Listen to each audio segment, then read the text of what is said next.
Ready sir?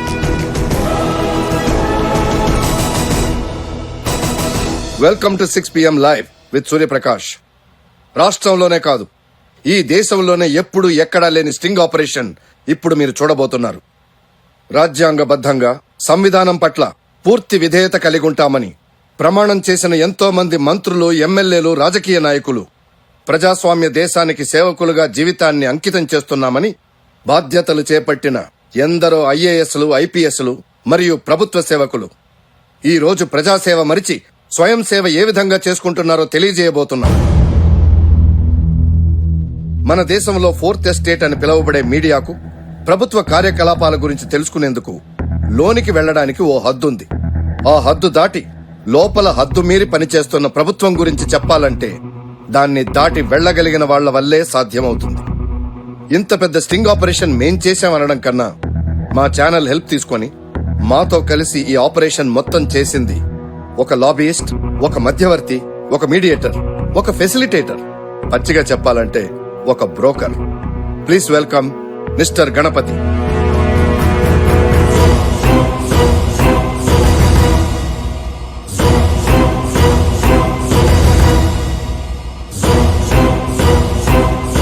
Mister Ganapathi, welcome to TV9. చెప్తే అన్నావా? పచ్చ నోట్లు, పచ్చింకు, గోల్డ్, డబ్బు అని నా ప్రాణం తీసావు. ఇప్పుడు చూడవే, మీ చేతుల మీదుగా చాలా పెద్ద పెద్ద ట్రాన్సాక్షన్స్ జరిగాయి. మార్కెట్లో కూడా మీరు one of the most successful brokers అని పేరు. కానీ అందరికి వచ్చిన డౌట్ నేను అడుగుతున్నాను. వృత్తిపరంగా అవినీతి చుట్టూ తిరిగిన మీరు దానికి భిన్నంగా ఇక్కడికొచ్చి కూర్చున్నారు. అందుకు కారణం ఏమిటి? తెలుసుకున్నాను. డబ్బు సంపాదించడం కోసమే ఈ పని చేయడం మొదలుపెట్టాను. అవసరానికి, అవకాశానికి మధ్యలో వారధిగా ఉన్నాననుకున్నాను. కానీ దానివల్ల ఎంతమంది బలైపోతున్నారో తెలుసుకున్నాను. ప్రభుత్వంలో ఎంత పెద్ద పనైనా తెలివితో సాధించడమే నా గెలుపు అనుకున్నాను. కానీ దానివల్ల బతుకుతో పోరాడుతూ ఎంతమంది ఓడిపోతున్నారో తెలుసుకున్నాను. మీలో ఇంత మార్పు రావడానికి కారణం? ఓ పెద్ద మనిషి. ఎవరాయన? ఆయన పేరు ఇప్పుడు ప్రస్తావించడం ఎంతవరకు కరెక్టో నాకు తెలీదు. కానీ ఆయన నాతో చెప్పిన విషయం మాత్రం అందరికీ తెలియాలి.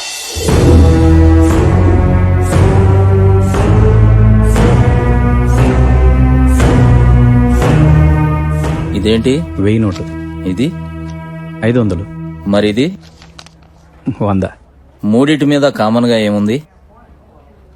గాంధీ బొమ్మ. ఈ డబ్బుతోటి, ఈ డబ్బు కోసం ఎన్ని అవినీతులు, అక్రమాలు చేసుంటామయ్యా. గణి ఈ నోట్ల మీద ఉన్న మహాత్ముడికి మనం ఇచ్చే గౌరవం ఇదేనా?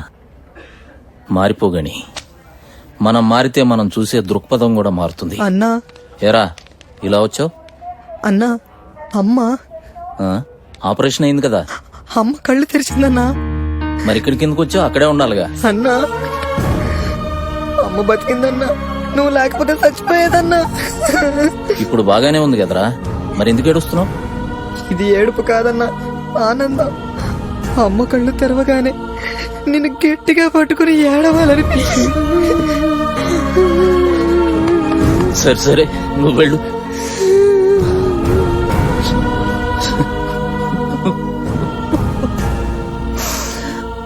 మంచి చేయటం కొత్త కదా గణపతి. ఇంత ప్రేమను ఒకేసారి చూస్తే ఏడుపు వస్తుంది. ప్రేమను తట్టుకోవడం కూడా చాలా కష్టం. ఇంకా అలవాటు కాలేదు. గణపతి, ప్రతి మనిషి మారడానికి దేవుడు ఒక అవకాశం ఇస్తాడు. ఆ రోజు నా కూతురు మా పొట్ట నింపడం కోసం జనం పొట్ట కొట్టే కర్మే నీకున్నప్పుడు నన్నెందుకు కన్నావురా అని చాచి పెట్టి అడిగిన ఆ క్షణమే దేవుడు నేను మారడానికి నాకు ఇచ్చిన అవకాశమేమో. కానీ నేను మారలేదు. మళ్లీ ఫ్లైట్ రూపంలో ఇంకొక అవకాశం ఇచ్చాడు. అప్పుడు గుర్తించాను, నీకు కూడా దేవుడు అవకాశం ఇచ్చే ఉంటాడు. నువ్వు గుర్తించకపోవచ్చు. గణి, మనం మారడానికి అవకాశం రావడం ముఖ్యం కాదు, దాన్ని గుర్తించడం ముఖ్యం. జీవితం అంటే ప్రాణం ఉండగా బ్రతికేది కాదు, ప్రాణం పోయిన తర్వాత కూడా బ్రతకగలిగేది. మనిషి మారడానికి అవకాశం రావడం ముఖ్యం కాదు, ఆ అవకాశాన్ని గుర్తించడం ముఖ్యం. నా కళ్ళ ముందే నా కొడుకు చనిపోయాడు. అదే నాకు దేవుడిచ్చిన అవకాశం ఏమో. అయినా నేను మారలే.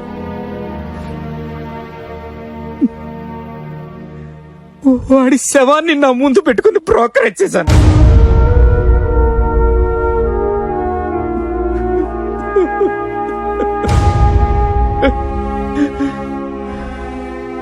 మారిన ఆ పెద్ద మనిషి కళ్ళల్లో వెలుగు చూశాను.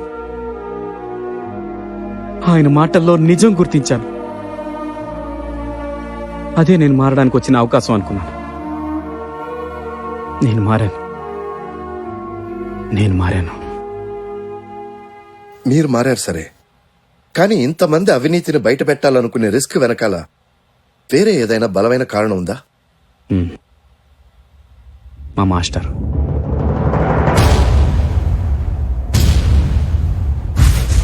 ధైర్యం, గుండె నిబ్బరం, ఆత్మవిశ్వాసం పిల్లల్లో నింపేలా పాఠాలు చెప్పే నేనే ఆత్మహత్య చేసుకునేంత పిరికివాడి కాదు. ఈ రోజు మనల్ని పాలిస్తోంది నాయకులో ప్రజాసేవకులో కాదు, వాళ్ళ రూపంలో ఉండే అవినీతి. లంచం లేనిదే ఈ సమాజంలో ఏ పని జరగదని నాకు అర్థమైంది. అవినీతి లేని సమాజం కోసం పోరాడాలని ప్రతి క్షణం అనిపిస్తుంది. కానీ నా వయసుకు పోరాడేంత శక్తి లేదు. అలా పోరాడే శక్తి ఉన్న యువత నేడు అసలు దీని గురించి పట్టించుకోవటం లేదు. అవినీతి మీద పోరాడాలంటే మళ్ళీ కొత్త శక్తితో నేను తొందరగా పుట్టాలి. అందుకే నేను చావాలి. అవినీతి ముందు నిజాయితీ ఓడిపోయింది. గీత కటువైపు నుంచి చూస్తే నేను చేసింది అసలు తప్పే అనిపించలేదు. కానీ ఇటువైపు నుంచి చూస్తే అర్థమైంది.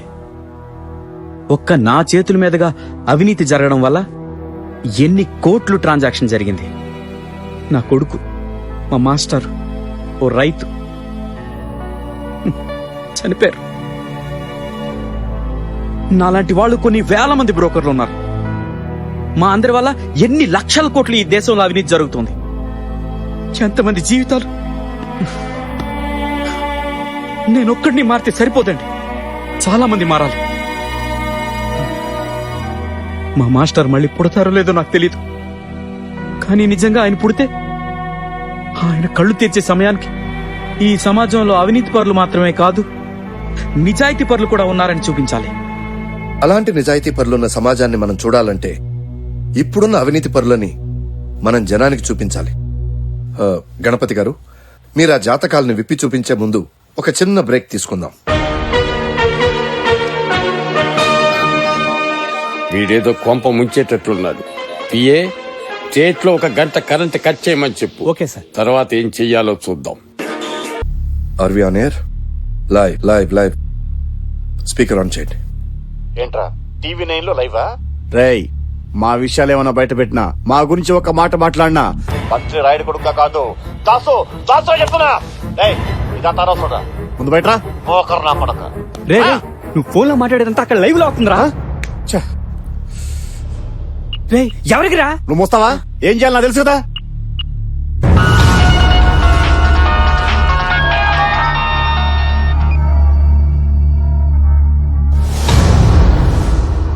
ఏసై నా కొడుకుని.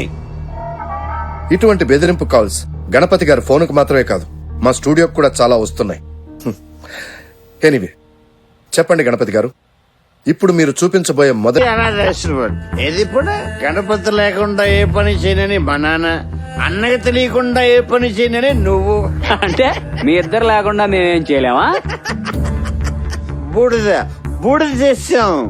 ఆశ్రమం మొత్తాన్ని బూడిద చేసాం. మౌడ్ స్కెచ్, సూపర్ స్కెచ్. మరి ఒకవేళ దొరికితే పట్టుబడిపోయేవారు తెలుసా మీ అన్నే. చూస్తుండు, సంవత్సరం తిరిగే లోపు హైట్ అంతస్తుని పెంచేసి 7 స్టార్ హోటల్ కట్టేస్తాం. విశ్వశాంతి ఆశ్రమం అందరికీ తెలిసినంత వరకు ఈ ఆశ్రమం ఫైర్ యాక్సిడెంట్ ఓ మిస్టరీ. దీనికి సంబంధించిన ఫుటేజ్ మీ ఛానల్లో కూడా టెలికాస్ట్ అయింది. చిన్న చిన్న పిల్లలు, అందులోనూ మానసిక వికలాంగులు, ఆకలేసిన అన్నం పెట్టమని అడగలేని అమాయకపు ప్రాణాలు. జాగ్రత్త కోసం రాత్రిపూట వాళ్లకు వేసిన గొలుసులు నిర్దాక్షిణ్యంగా ఈ రాక్షసులు అంటించిన మంటల్లో ఎటూ వెళ్లనీయకుండా చేశాయి. చర్మం, మాంసం, ఎముకలు అన్నీ కాలిపోయి తర్వాత మిగిలిన అస్థికల మీద 7 స్టార్ హోటల్ కడుతున్నామని గర్వంగా చెప్పిన ఈ మృగాలను మీరందరూ చూడాలి. ముఖ్యంగా కొడుకులే లోకంగా భావించే మా అన్న చూడాలి. క్షమించన్నా. ఇది నీకు ముందే చెప్తే నువ్వు మమకారంతో ఎక్కడ వాళ్ళని క్షమిస్తావేమోనని భయం వేసింది. ఒక చిన్న బ్రేక్ తీసుకుందాం.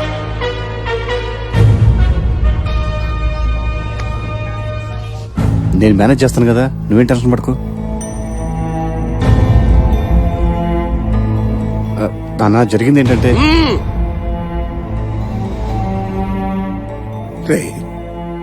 నా కొడుకుని డబ్బుతో పెంచాలనుకున్నాను రా, కానీ సంస్కారంతో పెంచాలన్న సంగతి మర్చిపోయాను.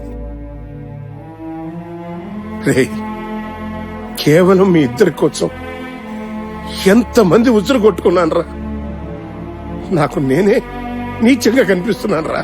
ఒక్క క్షణం మీరు నాకు పుట్టలేదనుకుంటే మీరు అంతకంటే నీచంగా కనిపిస్తున్నారు. ఛీ!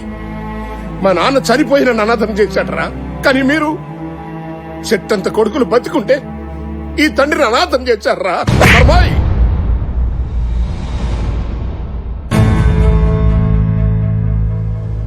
ఈ ఆస్తి ఎవరికి చెందాలో వాళ్ళకే చెందుతుంది.